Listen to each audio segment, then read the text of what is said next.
আসসালামু আলাইকুম। প্রধান উপদেষ্টা অধ্যাপক ডক্টর মোহাম্মদ ইউনূস পদত্যাগ করতে যাচ্ছেন। তিনি স্থির সিদ্ধান্তে পৌঁছেছেন।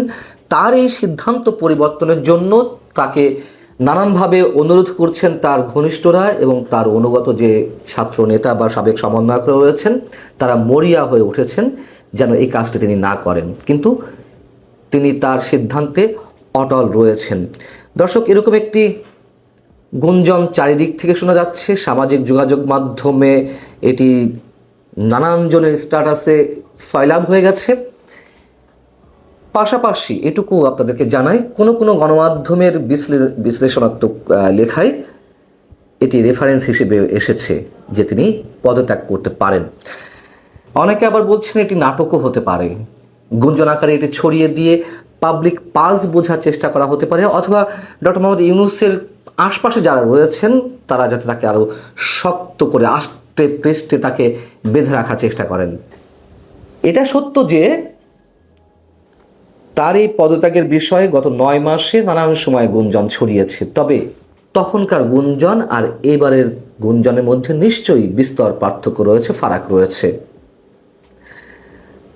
সেনাবাহিনী এবং সরকারের মধ্যে যে ক্রমশ দূরত্ব বাড়ছে সেটা তো আমরা জানি। বিশেষ করে সেনাপ্রধান জেনারেল ওয়াকারুজ্জামান এবং ডক্টর ইউনূসের মধ্যে যে বিরোধ বা যে দূরত্ব গত সেপ্টেম্বর থেকে, সেটি ধীরে ধীরে নানান ইস্যুতে প্রকট হয়েছে। তার প্রমাণ তো আমরা পেলাম গত 21শে মে বুধবার। এবং এও তো আমরা জানি যে বিশেষ করে করিডোর ইস্যুতে সেনাপ্রধানকে নিজেদের সিদ্ধান্তে নিয়ে আসার জন্য বা বোঝাতে অনেক ধরনের চেষ্টা করা হয়েছে, কিন্তু সেনাপ্রধান সেটিতে রাজি হননি। এর সাথে আরও যে বিষয়টি এসেছে, বৃহস্পতিবার বিএনপি যে সংবাদ সম্মেলন, সেখানেও জানিয়ে দেওয়া হয়েছে যে তারা যে কোনো সময় এই অন্তর্বর্তী সরকারের প্রতি তাদের সমর্থন প্রত্যাহার করে নিতে পারে। সংবাদ সম্মেলনে তারা যে কথাটি বলেছে তা হচ্ছে এরকম যে বিএনপির আগের প্রস্তাব ও পরামর্শের মতো এবারও সব কিছু উপেক্ষিত হলে তা হবে দুর্ভাগ্যজনক।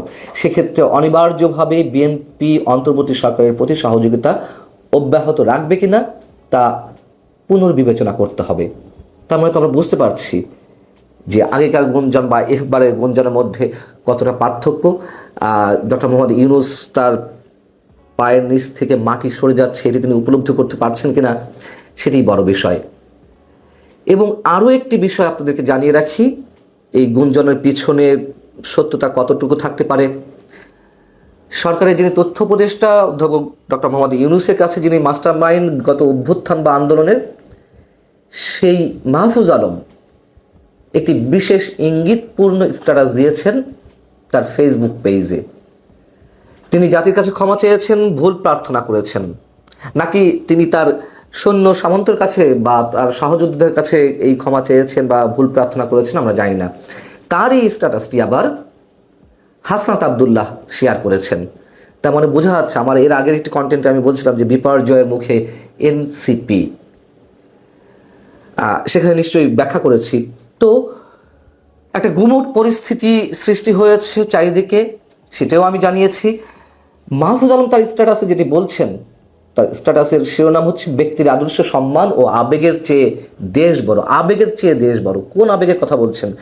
ডক্টর মোহাম্মদ ইউনূসের আবেগের কথা বলছেন, নাকি তারা যে ভুল ভ্রান্তি করছেন, পদে পদে বিপ্লবী, কথিত বিপ্লবী চেতনার বশবর্তী হয়ে নানান ধরনের হঠকারী কথাবার্তা বলছেন, কর্মকাণ্ড ঘটাচ্ছেন, সেগুলোকে আবেগী কথাবার্তা বলছেন?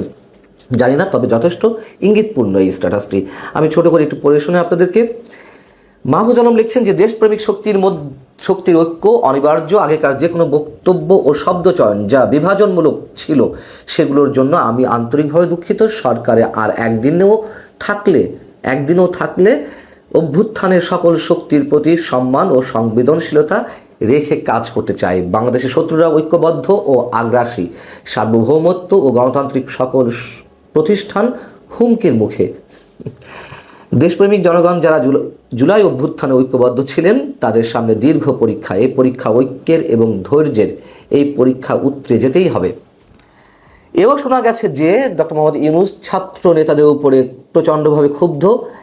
তিনি যখন বলেছেন যে আমি আর থাকবো না, তাদের উপরে রুষ্ট হয়ে বা ক্ষুব্ধ হয়ে তিনি বলেছেন। সেই জায়গা থেকে মাহফুজ আলমের এই স্ট্যাটাস কিনা আমরা ঠিক বলতে পারছি না, তবে অনেক কিছু মিলে যায়। সেনাবাহিনী অনেক ধৈর্য ধরেছে এবং সেনাবাহিনী যে সব কিছুতে ধৈর্য ধরছে এটা তো সাধারণ মানুষের মধ্যে এক ধরনের বিরক্তিরও সৃষ্টি করেছে, বিরক্তি না হোক হতাশার সৃষ্টি করেছে। কি ব্যাপার, সেনাবাহিনী এখনো বসে আছে কেন? দেশের এই আইন শৃঙ্খলার পরিস্থিতি কেন তারা ঠিক করতে পারছে না?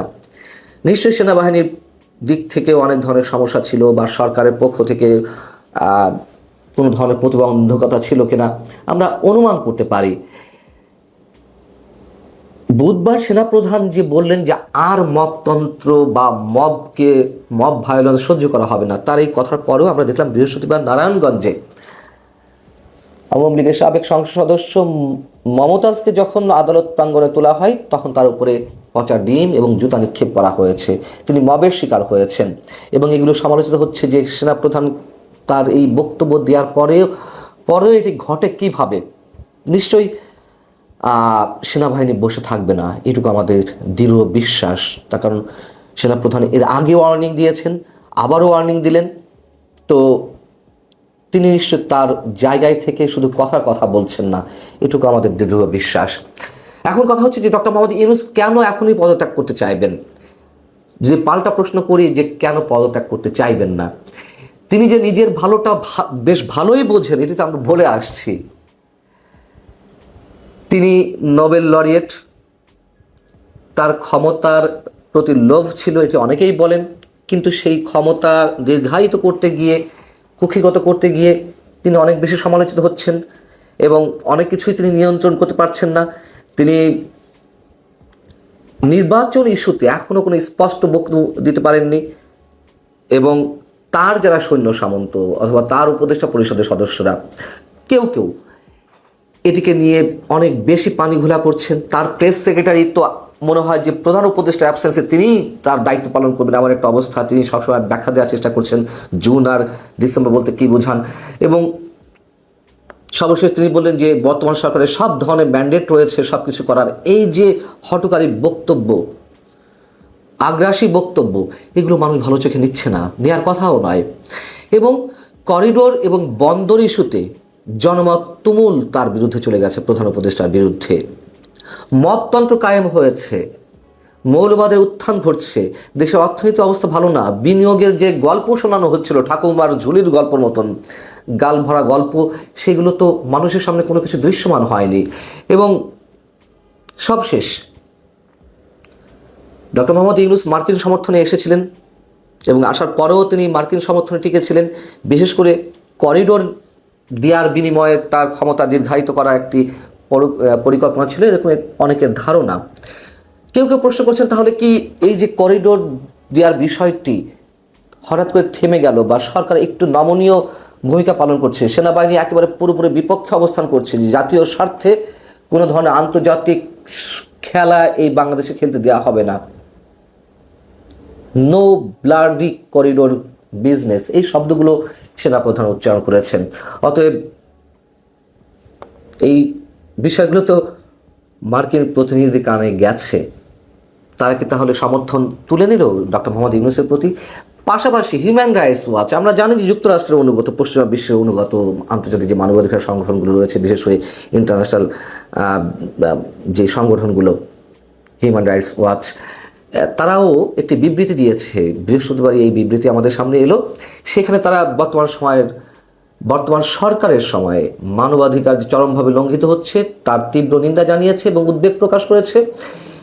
হিউম্যান রাইটস ওয়াচ তাদের বিবৃতিতে যেই কথাগুলো বলছে তা হচ্ছে এরকম, যে দেশটিতে বিচার ব্যবস্থার সংস্কার করার পরিবর্তে সাবেক ক্ষমতাসীন দল আওয়ামী লীগ সমর্থকদের উপর দমন পীড়ন চালানোর নীতি গ্রহণ করা হয়েছে। এখানে বলা হচ্ছে চলতি মাসের 12 তারিখ সন্ত্রাস বিরোধী আইন ব্যবহার করে আওয়ামী লীগের সভা সমাবেশ, প্রকাশনা এবং অনলাইন প্রচারণায় নিষেধাজ্ঞা জারি করা হয়। আগের সরকারের আমলেও ক্ষমতার অপব্যবহার করে দমন নীতি চালানো হচ্ছে। নতুন সিদ্ধান্তের মধ্য দিয়ে আওয়ামী লীগ সরকারের মতো মানুষের মৌলিক স্বাধীনতা লঙ্ঘন করবে অন্তর্বর্তীকালীন সরকার, মানে ভবিষ্যতে আরও চরম পর্যায়ে যাবে, সেটি তারা ফোরকাস্টিং করছে। এখন বিষয়টা হচ্ছে যে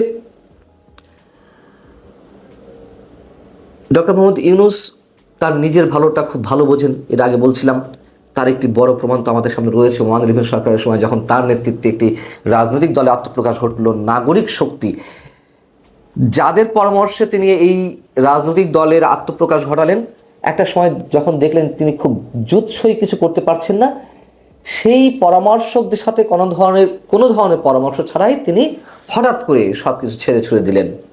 এবং এটিও আমরা অনেক আগে থেকে বলে আসছি, সুযোগ এলে বা যখন সুযোগ মনে করবেন ডক্টর মোহাম্মদ ইউনূস, তিনি সব কিছু ছেড়ে ছুড়ে দিয়ে তিনি তার নিজের জগতে ফিরে যাবেন। এবং এটিই হওয়ার কথা, এটিই হওয়ার সম্ভাবনা রয়েছে। আর সেনাবাহিনীর সাথে যে দূরত্ব বর্তমান সরকার স্পষ্ট হয়েছে, এবং মানুষ যে অতিষ্ঠ হয়ে গেছে তার মধ্য দিয়ে যে গুঞ্জনগুলো ছড়াচ্ছে, এগুলো প্রিয় দর্শক যদি অচিরেই এই ধরনের কোনো সিদ্ধান্ত আমাদের সামনে আসে, অবাক হওয়ার কিছু থাকবে না।